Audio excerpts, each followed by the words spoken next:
Hello, my dear wonderful people.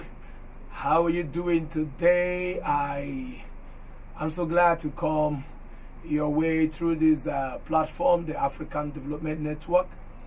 And I'm so glad that there's going to be an unusual total turnaround in your life, in your business, in your career, in your family, in your community, in your state, your county, in your nation, and ultimately in our continent, Africa. The purpose and the vision, if you are meeting this video for the first time, the purpose and mission, or vision and mission of the African Development Network is to work with a lot of professionals like you, a lot of educated persons, non-educated persons like you, young people like you, old people like you. And we don't segregate when it has to do with religion. It doesn't matter what you are worshiping. Our goal and our vision is to make sure we work with you to make sure that your vision, your dream comes to manifestation, and also to make sure that we network a whole lot of Africans everywhere they are, all over the world, to see that the vision of Africa becomes a reality. It actually bothered us that for close to 57-8 years ago that several countries in Africa got their independence. But it's all looking as if that there is nothing to write home about. In fact, things have actually deteriorated the more. And this was what opened the vision of the African Development Network, so that we can actually look at the places we failed, the challenges that we've experienced, the leadership, economic, socio-political challenges, and then we begin to give them the necessary attention. And in line with that, the iGold Africa, there's an initiative for good governance, leadership and economic development, and the Faith House Leadership Center and the Leeds Faith House Company Limited came together to sponsor what you are viewing today. And we want a lot of international organizations to partner with us. We're going to partner with you. We're going to support you. We're going to give you a lot of leverage in order for you to succeed in the things that you're doing. It doesn't matter your area and sphere of influence. We work with farmers. We work with agribusiness experts. We work with the security men, the security establishments. We also work with clergymen, Muslim clerics. We also work with politicians. We work with a lot of persons, youth organizations, youth leaders, anywhere, as long as you're an African, anywhere you're living, whether you're living in Africa or outside Africa, and you have a burden, you are worried about the political sector, you're worried about the riggings, the bad election processes that are saddled and dotted around our political system in this continent. We are working together to make sure that we put a stop to it, so that the same way people migrate to other continents, the same way people migrate to other nations like America, like Canada, like Australia, like Spain, like Thailand, like Singapore, the same way people will start migrating back to Africa. This is a burden, this is a vision, this is my drive, this is the thing that we are working on. I'm your friend, Barsikena Emmanuel. I'm the international spokesperson of the African Development Network. So in line with this series, I began to do a training session on the 20 things that have actually slowed down the development of Africa. 20 things, 20 remarkable things. There are several of them, but I decided to choose these first 20. I see them as the first 20 things that have actually slowed down the development of Africa, and have slowed down the development of several nations in Africa, that have slowed down Africans, that have slowed down you and I as Africans before now. Our purpose, our intent is to stir you up, to break away from such a mistake, to break away and find a solution to such reasons, unreasonable reasons, that have kept the African continent, the African man, the African nation backwards. And the first deed, please make sure you click. If you're getting to this video for the first time, search for these other videos, listen to them, get inspired, and also share with your friends, your governors, your leaders, your children.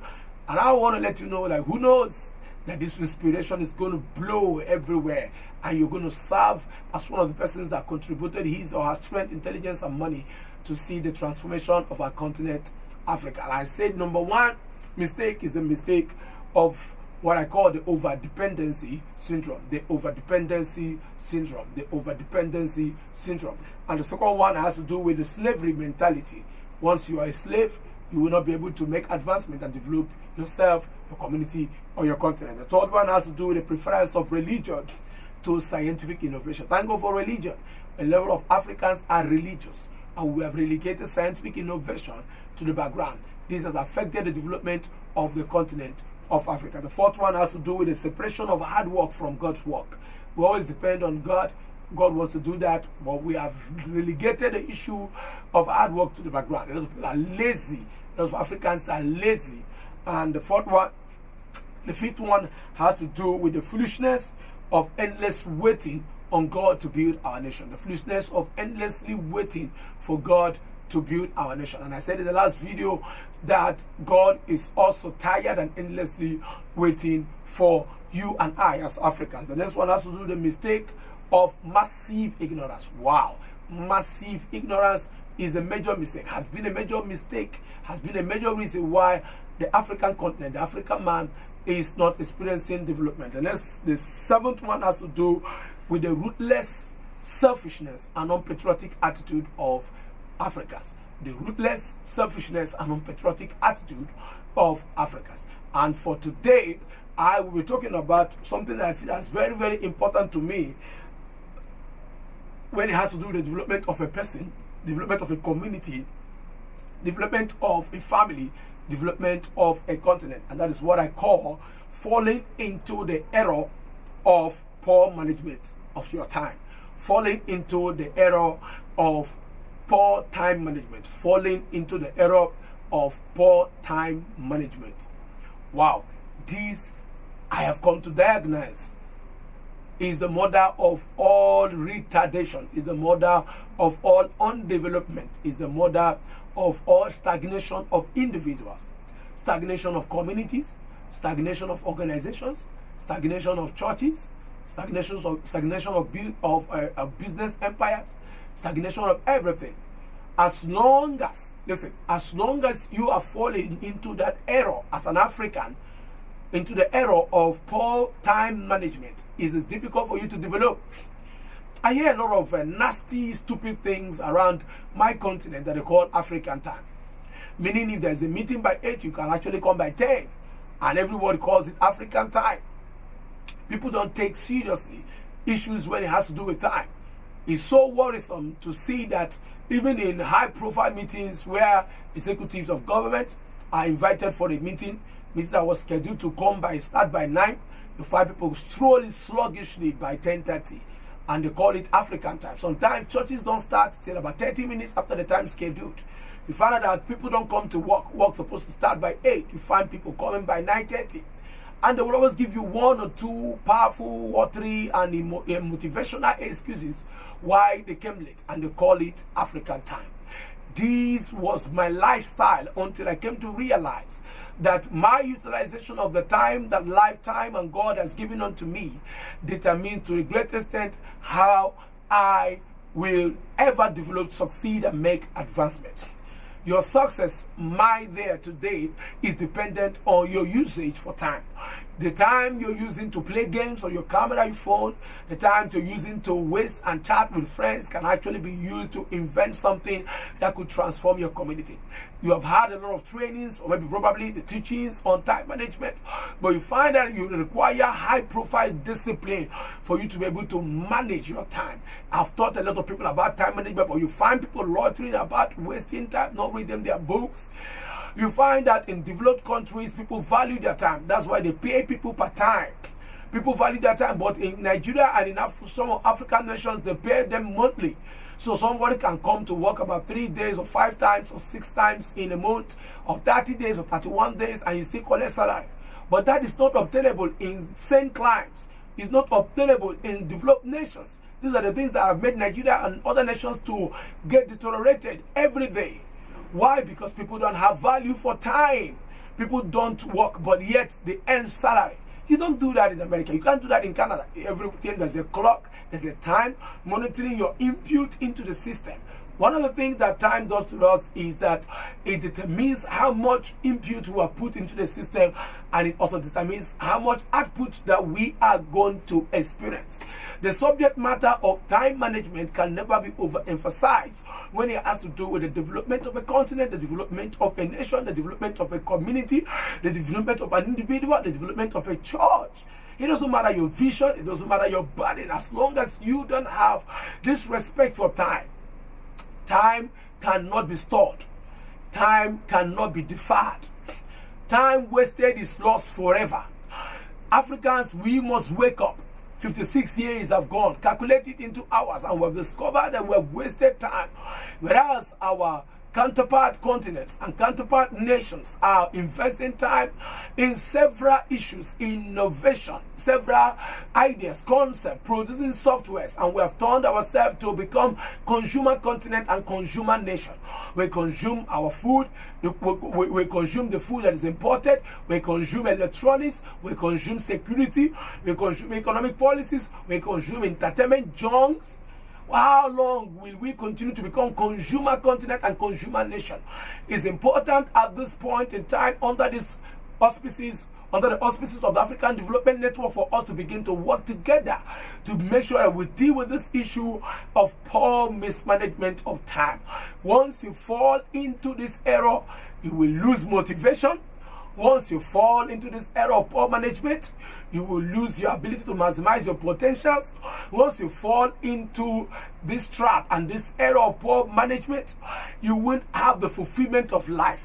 Once you have fallen into this era of poor management of time, people will not trust you. Personally, I will not do anything with anyone that doesn't have time, doesn't have value for time management. Someone who does anything the way he wants, wakes up when he wants to wake up, sleep when he wants to sleep, is an unreliable and unreasonable person.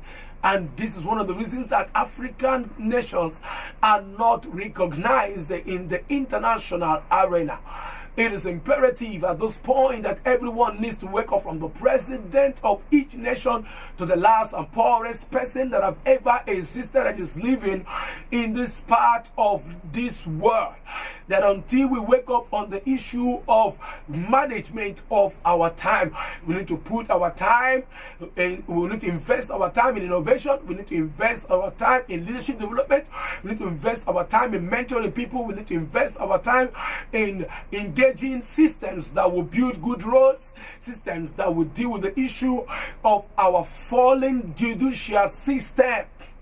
Beloved, I don't know what you're doing with your time now.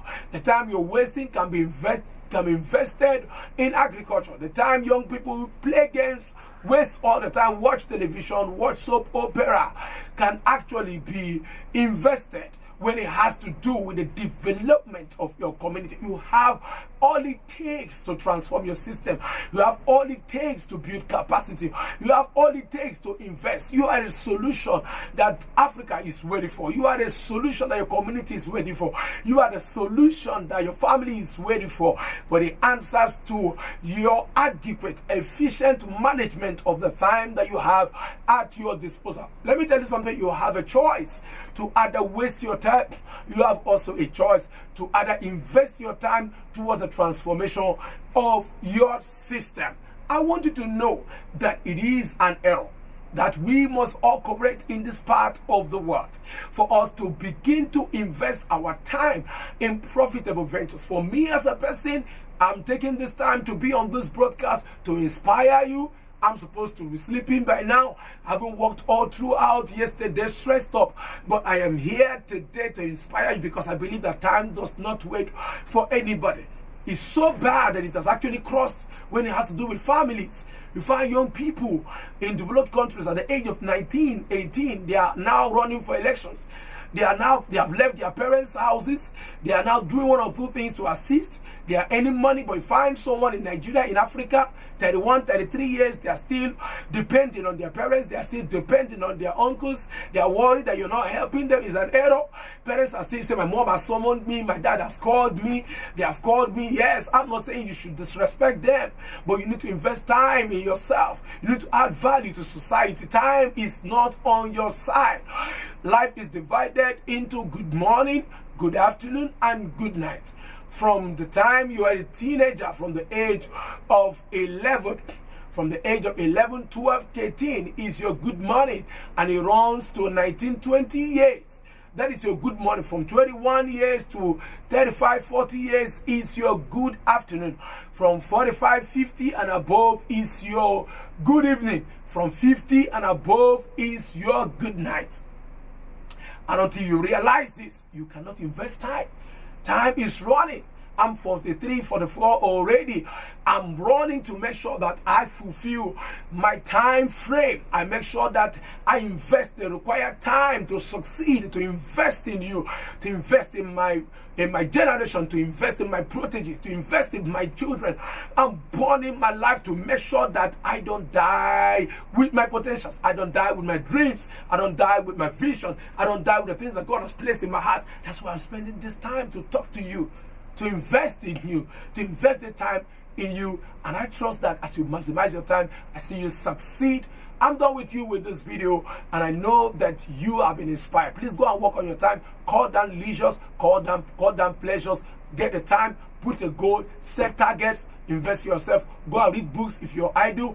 Go and develop an idea. Go and invest in something. If your day is so scanty, fill your day with activities, profitable, productive activities. And with time, you're going to be successful. With time, you're going to work and become a wonderful person who is going to invest in his country and in his nation. All right, I'm done with you. My name is Barisiken Emmanuel. I'm your friend and the international spokesperson of the African Development Network, sponsored by Federal Leadership Center and also the iGold Africa. iGold means Initiative for Good Governance, Leadership, and Economic Development. Please get the like buttons and the share buttons, share with your friends, like us, and then follow us on Instagram, follow us on check our YouTube channel and also our Facebook account, and be part of this development of the continent of Africa. Until I see you next time, do have a nice day.